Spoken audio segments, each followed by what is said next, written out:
Alamin ang latest weather update ngayon dito sa Sir Aris Official Weather News Today. Huli natin namataan yung binomonitor nating tropical storm na may international name na Bebinka sa layong 1,435 kilometers hilagang silangan na extreme northern Luzon. Ito ay may taglay na lakas ng hangin umaabot sa 85 kilometers per hour malapit sa gitna at pabugso na umaabot sa 105 kilometers per hour. Pa-northwestward po ang pagkilo sa bilis na 35 kilometers per hour.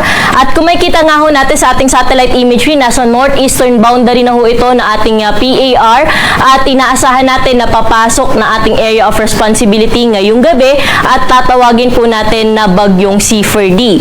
At kung makita nga ho natin dito na dadaplis lamang ho siya sa ating park, kaya bukas ng early morning or madaling araw ay inaasahan natin na lalabas na rin ito na ating area of responsibility.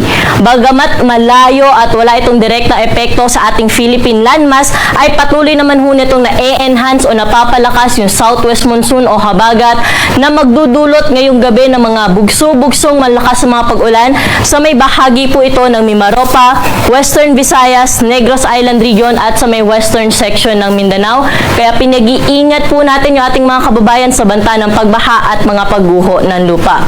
Dito naman po sa atin sa Metro Manila, pati na rin sa ibang bahagi pa ng ating bansa, inaasahan natin na ngayong gabi ay magiging maulap po yung ating kalangitan at mataas po ang tsansa ng mga kalat-kalat na mga pag-ulan, mga pagkidlat at pagkulog. Dala nga po ng trough o yung extension ng kaulapan ng nasabi nating tropical storm na si Bebinka, pati na rin po ng habagat. Kaya ingat rin po, lalo na po yung mga pauwi sa kanilang mga tahanan ngayong hapon hanggang mamayang gabi.